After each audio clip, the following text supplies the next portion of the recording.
service today. We're so glad that you're here, whether you're in person or online. If you're actually in person, we'd love to get connected with you. So there's a barcode on the back of your chairs that you can scan, or we have a Connect Corner that you can go see and talk to us outside. If you're online, we have a little place you'll be able to see on your screen where you can get connected with your host, and they'd love to talk to you and just get connected. So we have some exciting things coming up. First off, we have Trunk or Treat on Monday, and you guys, we want it to be a big, huge thing. We want lots of cars, lots of kids, and we just want to celebrate Halloween and have a good time together. Otherwise, today we're starting our new series, Get Off Your Donkey, and we're just excited to be talking about this and getting into God's Word together. So if you would, we're about to play baptisms on the screen, and then we're going to start worship. Thank you, guys.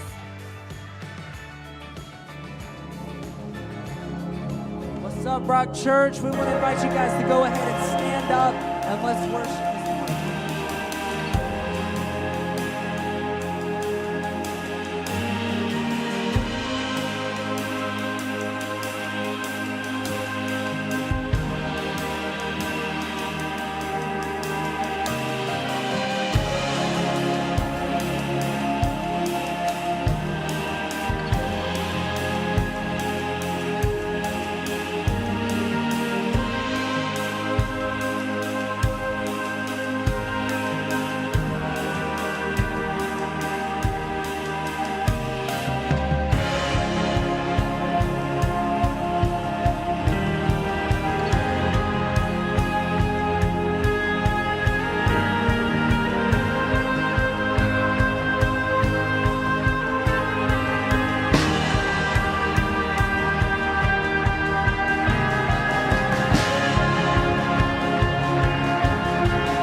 By the power of your name, I am seated in the heavenly place, undefeated. By the power of your name, I am seated in the heavenly place, undefeated. With the one who has conquered it all.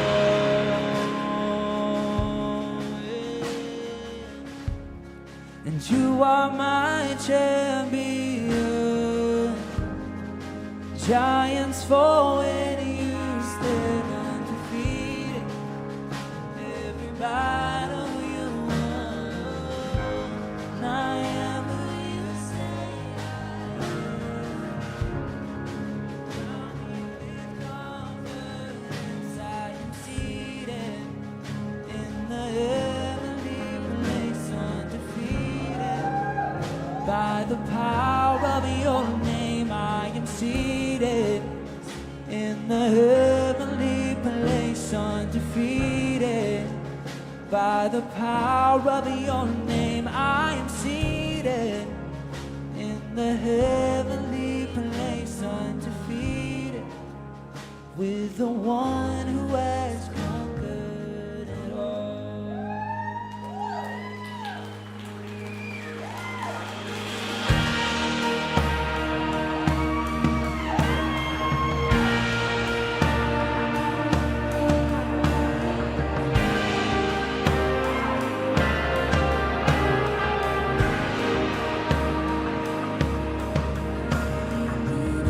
Every part of my whole life,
to celebrate some baptisms that happened at our Aner campus. Isn't that really cool? Like the fact that we're able to say, man, we've seen God move and reach in another community as we expand, as we become a multi-site church. And that is an incredible, amazing thing to think about. You know, the reason that's possible is because of people's generosity. Because people are willing to say, I'm going to give. I'm going to give my resources, I'm going to give my time, I'm going to give my life, and I'm going to go and serve people. And for that, as we say thank you, I want to say thank you to all of you that are willing to step up to make a difference so that people from all over this area, all over the world, that's anybody that's watching online, that they can know that they matter to Jesus and that they can find what matters. And those two baptisms are an example of that. And that's an incredibly exciting thing. Now, we are going to be entering a series now that's about giving. And it's about giving your life. And it's about giving your finances to God. And, to me, it's so interesting because so often when we give something to someone, we expect a thank you in return. We say, all right, I'm going to give you this. Now tell me thank you. Give me praise for what I just did. But it's interesting. After I see those baptisms, I hear the stories from Aner. I hear the stories from Online. I hear the stories from J-Root. I hear the stories from South Stream. I hear the stories from Coastal. Because of people's generosity, we get to see amazing things happen. But more so than anything, God is doing amazing things. So when we give, what we get to actually do is say, God, I'm going to give you my finances. I'm going to give you my life. And inside of that, we should be the ones saying thank you. Saying, God, thank you for letting me give to you. Thank you for letting me see you move. Thank you for glorifying your name. Thank you for changing lives. Thank you for changing our communities. Thank you for changing the lives of people that I know. And right now, I want us to say thank you to God for what we are able to do by partnering with Him through the church. So let's sing that together. Thank you, thank you, thank you. Oh,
One thing I ask, this I seek, to gaze on your beauty and majesty, to dwell in your presence and live for your glory. Awestruck in wonder, I never knew love could feel like this, more than I wanted. Jesus, I can't get over it. I'm awestruck in wonder. I never knew love could feel like this, more than I wanted. Jesus, I can't get over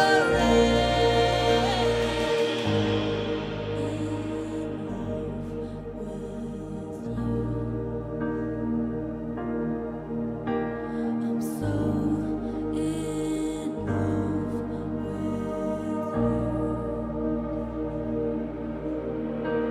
I'm so in love with you. Oh, so in love with you. It's always been you. Every season of life, every long restless night, it's always been you. The highs and the lows, the ebbs and the flows, it's always been you. The smile on my face, the joy I can't shake, it's always been you. Yeah, the song of my soul, the one thing I know.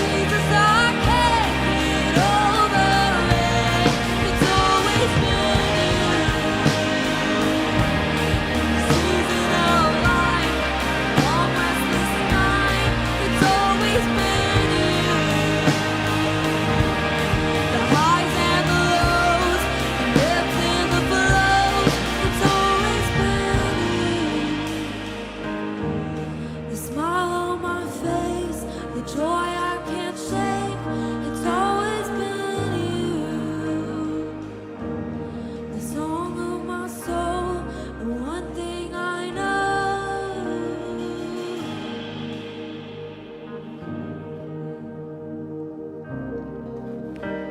Jesus, we come before you, and we just thank you. We say thanks this morning. We acknowledge that we love you. Lord, we love you because you loved us.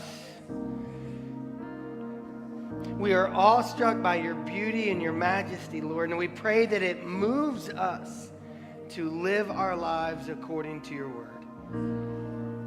In your name, amen. Amen. Hey, before you have a seat, why don't you say hello to some people around you?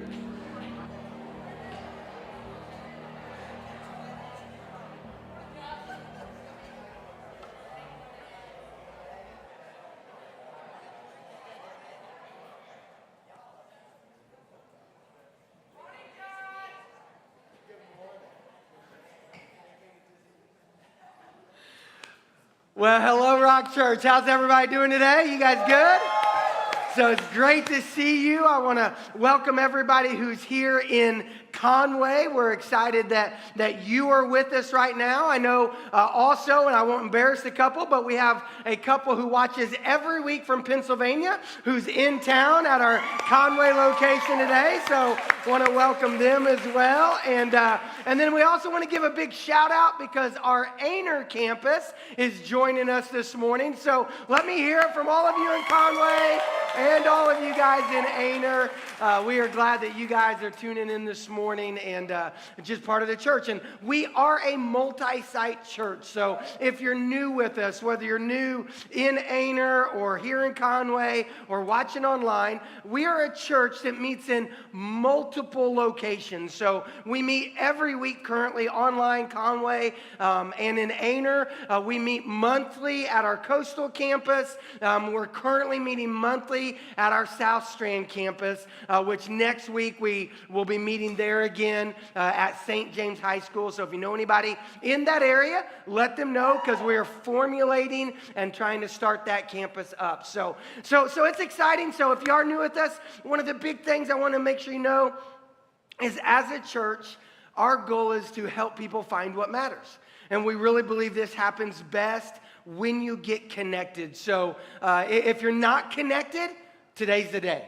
Today's a great day to join the movement, to get connected with us. If you're brand new with us, then we want you to get connected just as somebody who's new, and you can use that QR code that maybe you got handed on your way in, might be there at your chair, or definitely stop by the New Here tent at your campus. All right, now, we're starting a new series today, and we need to just make sure everybody knows this new series. It's got kind of a weird title, I'll just admit it. The title is Get Off Your Donkey, okay? And people have asked, all right, Josh, when you say get off your donkey, what do you mean? I mean exactly what I'm saying, okay? Like if we were a King James Version church, it might be a different word there, you know what I'm saying? And the funniest thing is, I had somebody stop me at our night of worship last week. He said, all right, Josh, I want you to know, I went home and I took a nap all day because you told me to rest. And I also know what our next series is, and I think you're a little schizophrenic because you're telling me to rest, and now you're telling me to get off my donkey, all right? Which one is it? Both. It's both, right? Last week and last series, we really talked about unhurrying our life, but inside of that, God still has something for us to do. And in this series, we're going to talk about what is it that God desires of us? What is it that he wants us to do? How is it that we can live and give to him and towards his mission? And my fear is that many of us, we go through life missing out because we're sitting on our donkeys.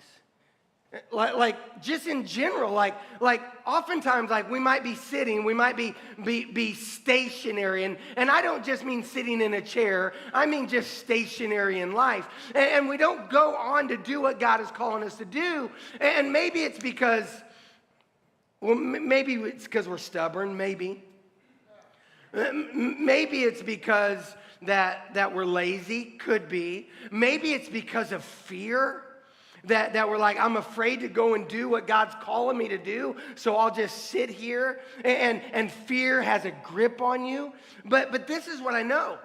When God puts a dream in front of you, and God puts a desire in front of you, and God puts a commandment in front of you, when God tells you to do something, yet we choose not to do it, we miss out.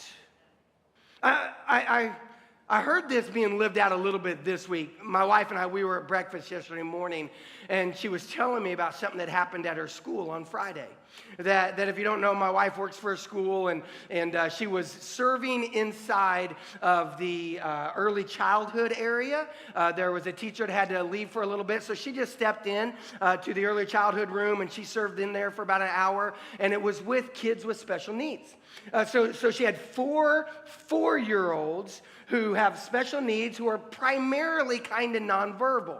And as she was working with them, her and the aide were there, and the gym teacher came down and said, hey, I've set up for an event that's going to be happening. There's an inflatable slide. Do you think the kids would like to come down and try it out? So Chris is like, well, yeah, let's do it. So she grabs these four little boys, and they go outside, and they go to this little inflatable slide, and three of them immediately saw it and were like, I'm in, and they climbed up the little ladder, and then went down the slide, and with huge belly laughs. Now remember, these are special need kids that are pretty much nonverbal, but as they're sliding down, huge belly laughs. And Chris is like, you did it. And they're like, did it. And they get up and they just keep doing it, right? Except for Jaden. Jaden was sitting off to the side, and he was sitting on like this little like area with just tears running down his face because he was just too afraid to do it. That in his mind, he's like, I can't. And these kids are belly laughing and they're having a great time. But Jaden is sitting over there in fear, missing out. And then all of a sudden, he just stands up and he walks over to the slide. And with tears running down his face, he's climbing the slide. Like you could tell, he's like, I want to do it, but I'm afraid to do it. And he climbed up the little ladder, turned around onto the inflatable, slid down, and then with tears and a smile, Chris is like, you did it. And he's like, Jaden did it. And then for 30 minutes, just kept doing it. Kept doing it.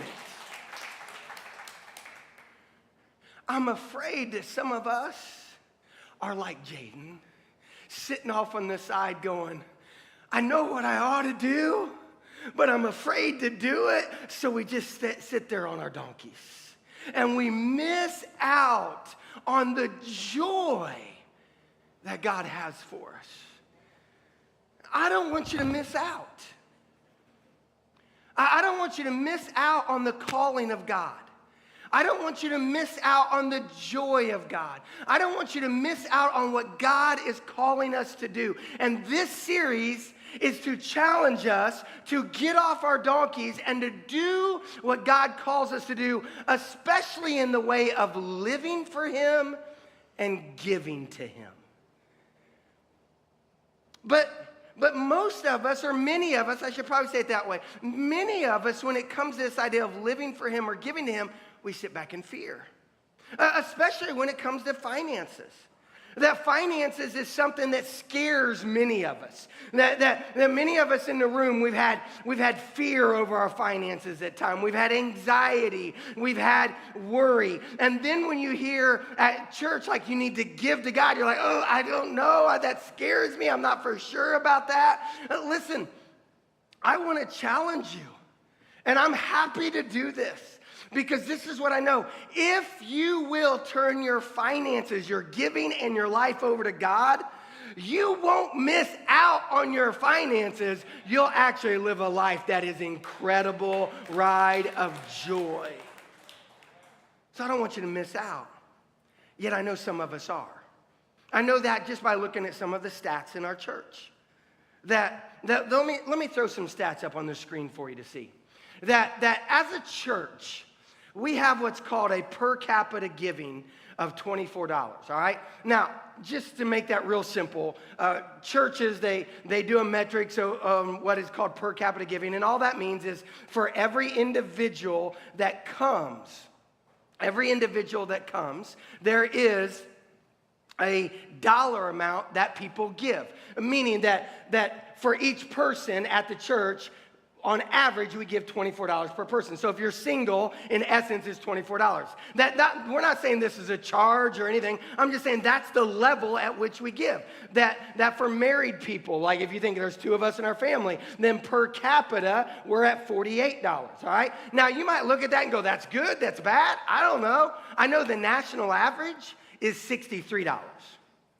So for an average church in America, people give at $63 per person according to their attendance, and we are at $24. So we can at least admit we're a lot lower than the national average, right? Like school teachers, we're not like at an A- and everybody else is at an A, right? You know what I'm saying? Like there's a gap for sure, all right? But how does this play out? So we're a per capita giving at $24. Our giving units, like if you just talk about families that give, that can be as a single person or as a family, that 25% of the family units that attend the Rock, and that is Conway, Aner, online, that 25%, we have 25% of our church gives. We have 34% of our church serving. We have 8% of our church at what we would call in the movement. Here's what I mean by that we challenge people that if you want to be a member, we don't use that language a lot, but what it means is that a member at the Rock gives and serves. 8% of the family units that attend do that. Now, you might look at that and go, that's not a very high number. It's not. Let me speak that into existence. It's not far behind some of my friends' churches that I know they're about the same area. This is what I do know. I don't want to get stuck on where we're at and like, hey, we need to do better or like that. What I want to do is give a challenge of what would happen if our per capita giving increased? What would happen if the percentage of families who attend the church, and when I say families, whether that's if you're single or married, if we started to give? What would happen if more of us served? What would happen if that join the movement went from 8% to 10%? Well, I know a little bit. And the reason I know what would happen is because 6 years ago, it happened. You see, 6 years ago, 2016, while the Rock Church was still meeting in Conway High School, we did a series called Get Off Your Donkey. That was the first one. There's a couple of you that remember it. And so that's the reason we're doing Get Off Your Donkey 2, is because 6 years ago, we did a series called Get Off Your Donkey. 6 years ago, our per capita giving as a church was $14. So in 6 years, it has increased by $10. That's a big increase, guys. I want you to know that, all right?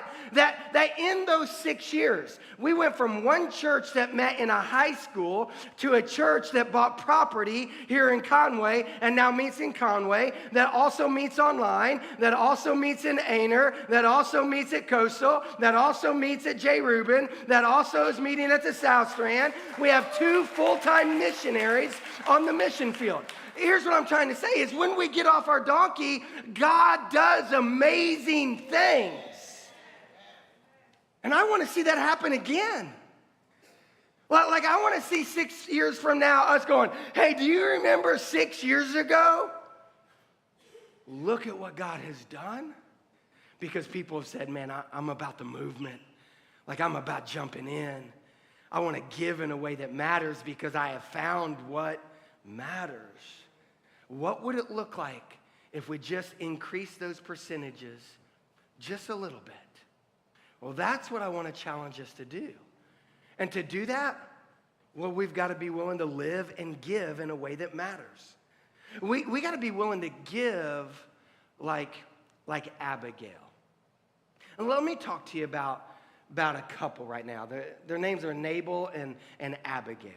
And this couple shows us what it looks like to get off your donkey and to give.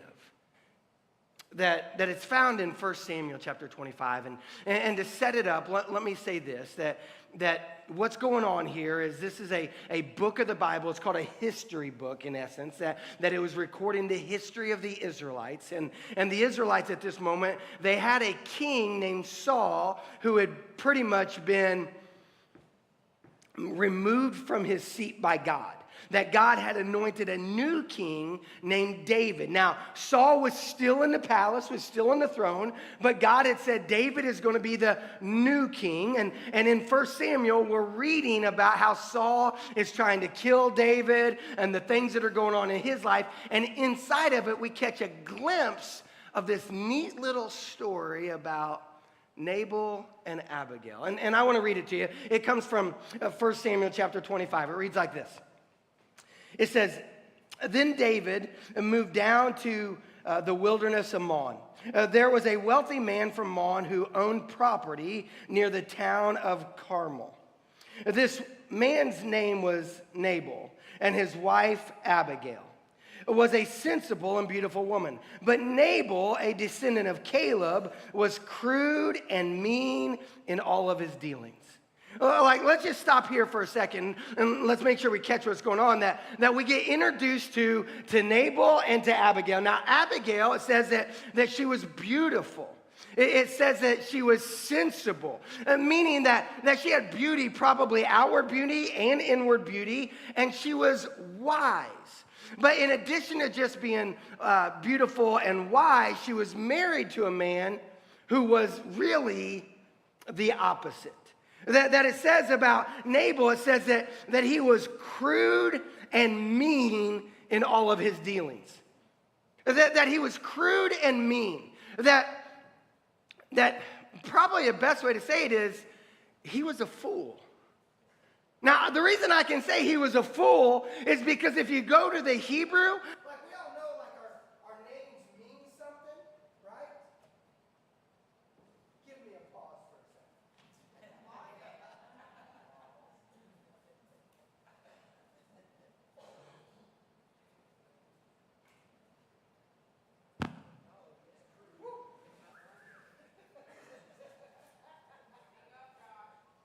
All right, I'm back. Sorry, Ainer. So anyway, that we look at this guy named Nabal, and Nabal was crude and he was mean. And his name means fool. Like literally in Hebrew, his name means fool. Now, what kind of mean mom and dad do you have to name your son fool, right? Like you're doing a little typecasting already just by the name. But anyway, so Nabal, he was crude and he was mean. And let me continue on. Is from there it says that David knew that Nabal was shearing some sheep. It was time of the harvest. And David said, I need to send my men to Nabal, and I'm going to ask him for some food. I'm going to ask him to share with us because like we've been protecting his flock. We've been taking care of him. We've been doing these things. So in the midst of that, what happened is David took 10 of his young men and he sent them to Nabal and he said, go ask Nabal to share some of his provisions with us. And that's where we pick the story back up. It reads like this. It says, so would you be kind? These are the young men talking. So would you be kind to us since we have come at a time of celebration? Please share any provisions you might have on hand with us and with your friend David. Who is this fellow David? Nabal sneered to the young men. Who does this son of Jesse think he is? There are lots of servants these days who run from their masters.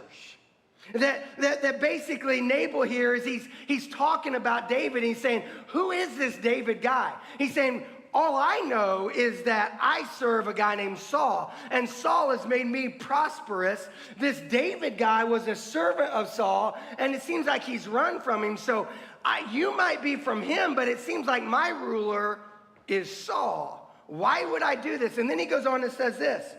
Should I give my bread and my water and my meat that I have slaughtered for my shears? Do you see where he's getting at here? You can read into Nabal's life a little bit because he's sitting there saying it's my bread and my water and my meat. Like he acts like he owns it. Let me keep reading. It says, and give it to a band of outlaws who come from who knows where. That he's basically saying, no chance. So because of this, these young men go back to David and they report to David and they're like, David, we're sorry, but Nabal, he said no go. He said not going to do it, not going to give you anything, even though we've protected him, even though we've been watching over him in the fields. He's like, no chance. And at this, David's anger burns. Like David, in a moment of reaction, not a godly thing, but in a moment of reaction, says, I'm going to kill him. He says, give me 400 men. We're going to go visit Nabal, and we're going to wipe him out. And so he grabs his 400 men, and he starts heading towards Nabal's home. And while that's happening, a servant goes to Abigail and says, Abigail, I need to let you know what has happened. That David sent some men. You know, David, the one who's been protecting us in the fields. David, the one who's been taking care of us. He sent some men just to ask for a little bit of food. And your husband got really mad and said no. So now David's on his way here with a bunch of men. And this is how Abigail responds. Abigail wasted no time. She quickly gathered 200 loaves of bread, 2 wineskins full of wine, 5 sheep that had been slaughtered, nearly a bushel of roasted grain, 100 clusters of raisins, and 200 fig cakes. She packed them on donkeys and said to her servants, "Go on ahead, I will follow you shortly." So she grabbed all of her gear, grabbed all of this food, and said, we got to give it. And then she sent the donkeys ahead, and then she followed, and this is what it reads. It says, as she was riding her donkey into the mountain ravine, she saw David and his men coming toward her. When Abigail saw David, she quickly got off her donkey. That Abigail got off her donkey, don't miss it right there, and bowed low before him. That this is a story that gives us great insight of what it means to get off your donkey. And what I want us to do is I want us to look deep into this story. Because I believe when you look into this story, here's what you can find. You can see that Nabal wouldn't give, but Abigail would. And I think the reason that the difference was in who they saw David to be and what David had done. And in the same way, I think when we give, it comes down to who do we see God to be and what has he done? And I'm going to talk about that more here to our Conway campus and to our online campus. But I'm going to ask Scott to come up at Aner and talk about that a little bit further. I want you to see this story. I want you to see how the story works out. Because to me, the story is a perfect illustration of what it means to get off your donkey. That Nabal was unwilling, but Abigail was. What was the difference? It was in how they saw David. Like again, Abigail, she saw David as a rightful ruler. Nabal, he saw David as just some dude who wanted his stuff. And I think that's how we got to wonder, or we got to look at it when it comes to God. When you look at God, is God your rightful ruler, or is he just somebody who wants your stuff? And I think for some of us, we fall into this. Maybe I should change that. I think all of us at different times fall into this area where we have an erroneous view of God. Where we look at God and we don't look at him as a rightful ruler. And we look at him in different ways. Now, for some of us, this happens often. Others of us, we creep into it. I know I have. Like maybe you've looked at God like the tax collector. Like he just has to get his. And none of us enjoy paying the tax collector. And probably all of us look for what is some shortcut I can take here? What is some way I can cut some savings so I don't have to give the tax collector as much money, right? Come April, we're all going to do it. We're going to do whatever we can by law. We're going to do it morally, right? But we're going to look at what cuts can we make so we don't have to give the tax collector as much money. Do we look at God that way sometimes? That God's just coming to get his, and how can I just cut some corners so I don't have to give him as much? Or do you look at God like the ticket master? Like, God, how well have you entertained me? Well, that will tell me how much I want to give to you of my life or of my money. That we're like, God, that was like a front row seat type thing. God, I want to give you a little bit more, or like, this is going to be a bad game, I'm just going to sit on the back row. I mean, think about it in athletics, right? Like at Coastal, for anybody that's a Coastal fan, like 2 weeks ago, Old Dominion, you're like, I ain't going to pay for that ticket. Oh, but App State's coming? Oh, all right, let me sell out, right? You see what I'm getting? Like, we'll pay different amounts of money because we're thinking, how will I be entertained? I think we sometimes do that with God. Like, how well did you entertain me? Or God, maybe we look at him like he's our contractor. Like, I got a problem right now, so I got to call the contractor, and I got to ask you to step in and to help fix whatever is broken in my life. And then when we're done, we're like, well, how much do I owe you now? Maybe this is hitting close to home because y'all awfully quiet. Or maybe it ain't making sense at all. It could be one or the other. But reality is, I think sometimes we have an erroneous view of God. And because of that, we're a little bit more like Nabal. And what my challenge would be today is this: see God for who God is. He's God. Like, not little g God, he is big G God. He is the rightful ruler of our lives.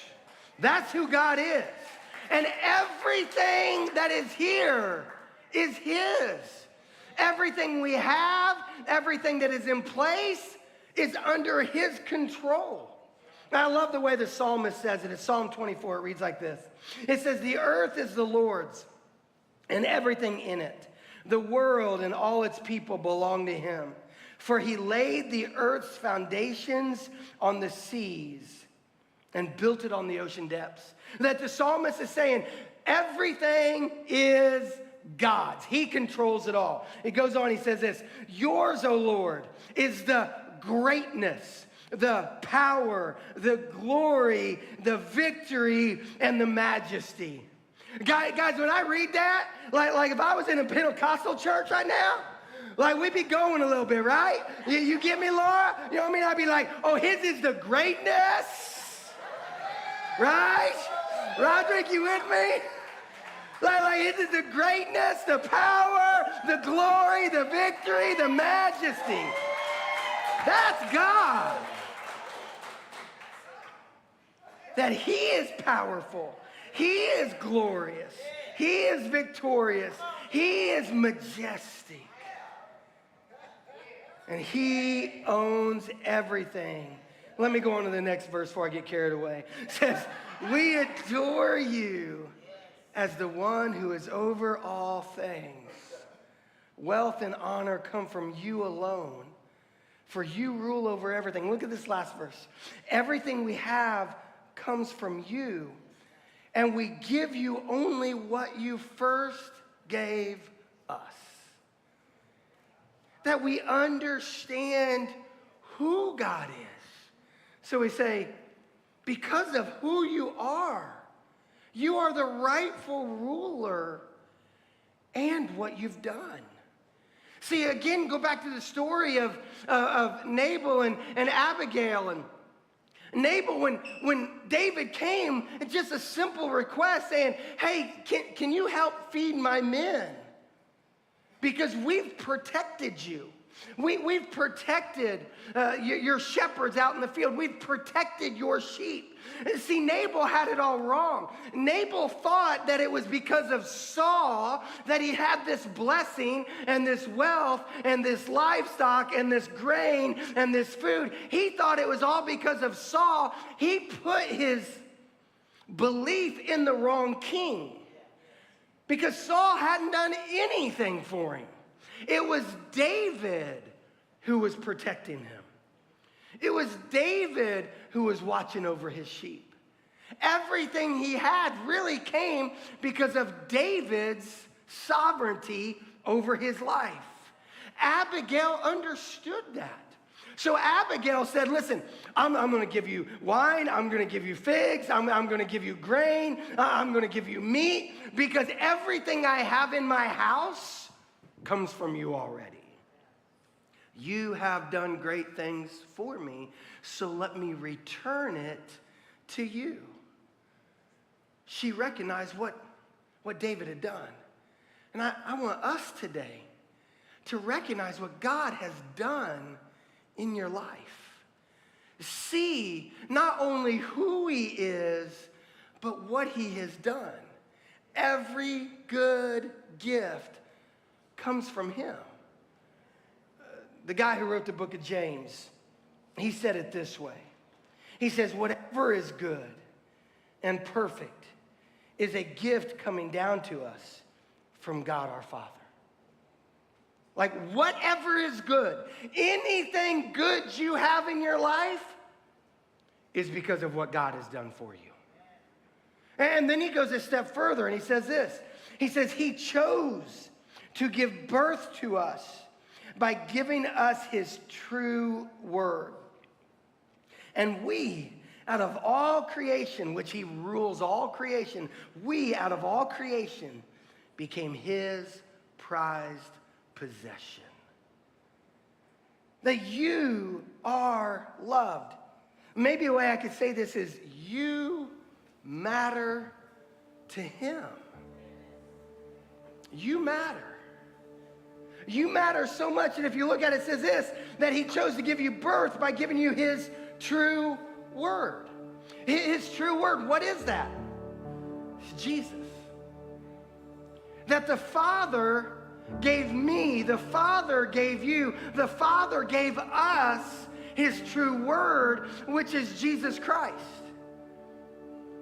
That Jesus, if I can say this with the utmost respect, that Jesus got off his donkey. I mean, think about it. Jesus was in heaven sitting on a throne. But he didn't find that throne something to be held on to, but he got up and he came down to earth and he gave us of his entire life. That Jesus said, you matter. So I'm going to give you my life. I'm going to give you my time. I'm going to give you my blood. I'm going to give you everything. That when he was coming into Jerusalem, he was riding on a donkey, a foal, a colt, right? And he got off and he walked to a cross and he hung there. He gave it all because we are his most prized possession. And when you start to see Jesus that way, you'll recognize who he is and what he's done. And it should cause you to say, I want to get up off of my donkey and give to what matters because I found what matters. And I want to challenge you that way. I want to challenge you to be more like Abigail and less like Nabal. See, because here's the reality in their lives. That Nabal, he had a wicked heart. And he just wasn't willing to recognize and to give. And because of that, he ended up dying. Oh, David ended up relenting and not killing him, but God took him out. Abigail, on the other hand, had the right heart because she understood what David had done, or who David was and what he had done. So she got off her donkey and she bowed low and gave gifts. This morning, let's just follow Abigail's. Let's just follow what she's done for us, what she modeled. Now I'm going to challenge you to get off your donkey and to bow low. And for some of you, it means that you're going to come up and you're going to take communion. You're actually going to get up and you're going to come take communion and bow low and thank him for who he is and what he's done. For some of us today, what you need to do is you need to make a decision to say, I'm going to give you my life. I haven't looked at you as my rightful ruler, but today I'm going to recognize who you are, God, and I'm going to get off my donkey and I'm going to do something about it. And the challenge I'm going to give you today is come straight back to that connect corner right there. I'll be standing there, Eric's standing there, our prayer counselors will be there, and somebody today needs to say, Jesus is going to be the rightful ruler in my life, and I'm giving him my life. Because I know in a group this big, there are those of us who have not surrendered our life to Jesus Christ. Don't be like Nabal, be like Abigail and say, I'm in. Some of us today, what we need to do is we need to make a decision to get off our donkey and give of ourselves and our resources. And that might be your time or it might be your money. Which one is it that you've been holding back from God?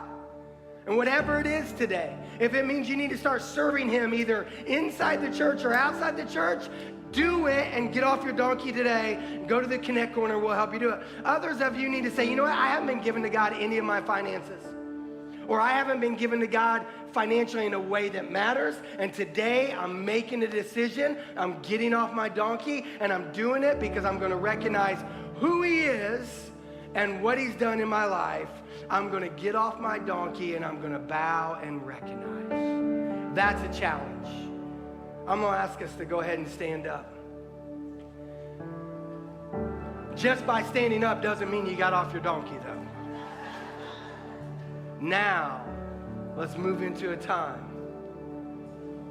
and let's do what God calls us to do. Jesus Christ, we come before you, recognizing who you are and what you've done. Jesus, help us to be more like Abigail and to give from a right heart. In your name, amen.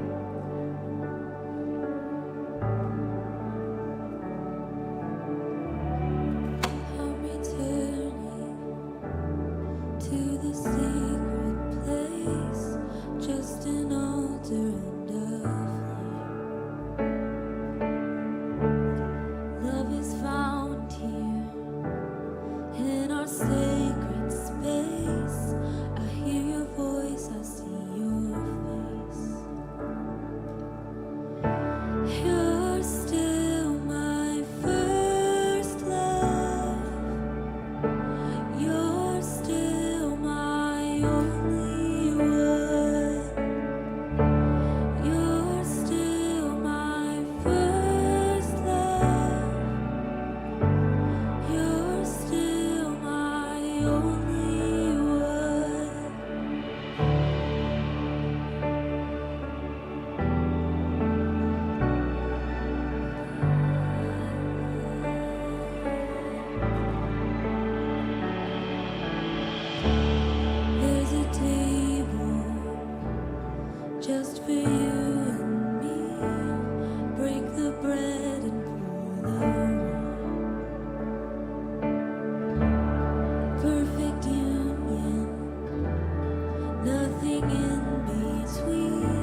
treasure I find, my reason for living. So let my life become an offering to the one who is worthy. All praise to the Lord Most High. All praise to the one who saved my life. All praise to Jesus Christ, High King of heaven, my King forever.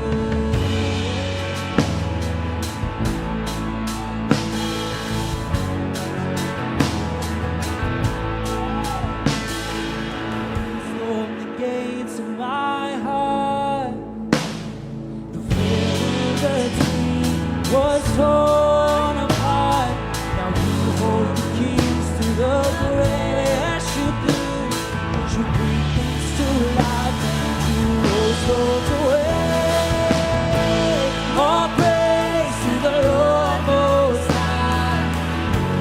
All praise to the one who saved my life.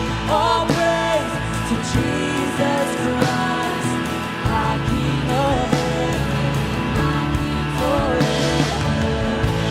All praise to the Lord Most High. All praise to the one who saved my life. All praise to Jesus Christ, our King of heaven, our King forever.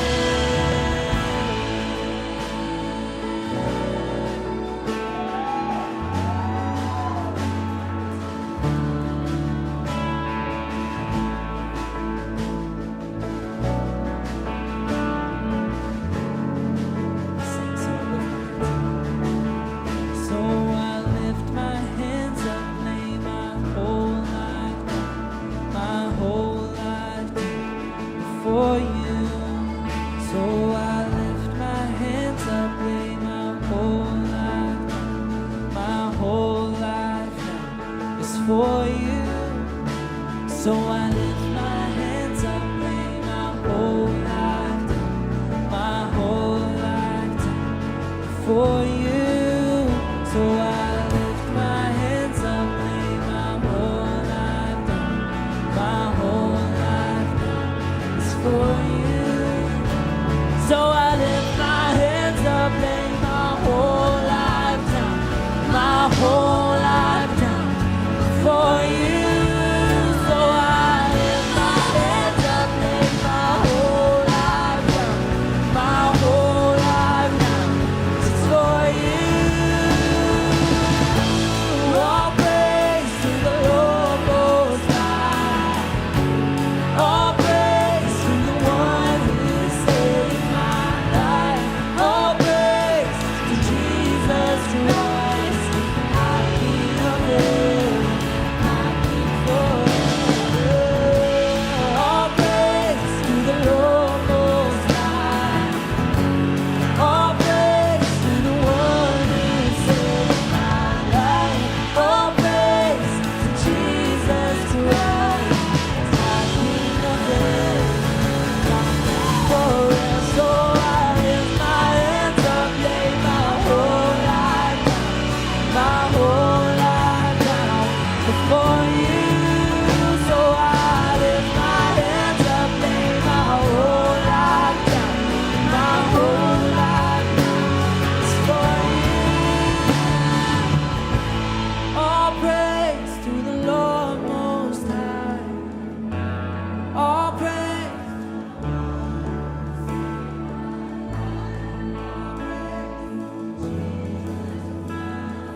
My King of heaven, my King forever. It's been so great worshiping with you guys today. If you make any sort of decision, please make sure to stop at the Connect Corner on your way out. If it's your first time here, make sure to stop at the New Here tent. We have a gift for you. Other than that, we love you guys, and we'll see you next week. So I lift my hands up, lay my whole life down, my whole life down before you. So I lift my hands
back to the nights we felt alive, picking up the pieces on a summer night. I didn't know that I would feel just like my heart's on fire whenever I'm with you.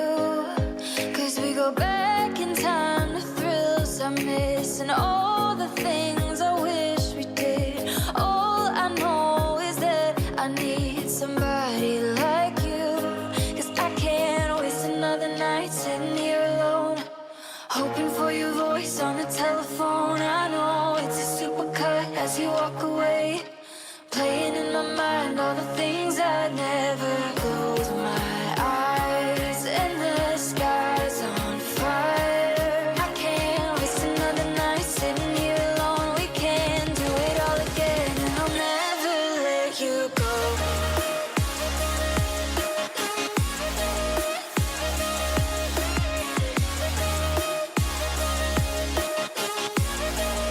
And I'll never let you go.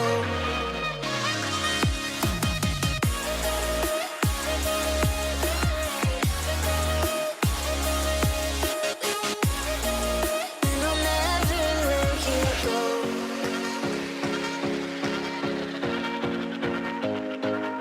Take me back to another sunrise, back when all I ever needed was by my side. You're a star brighter than Venus, I'm your satellite whenever I'm with you. Cause we go back in time to thrills I miss and all the things I wish we did.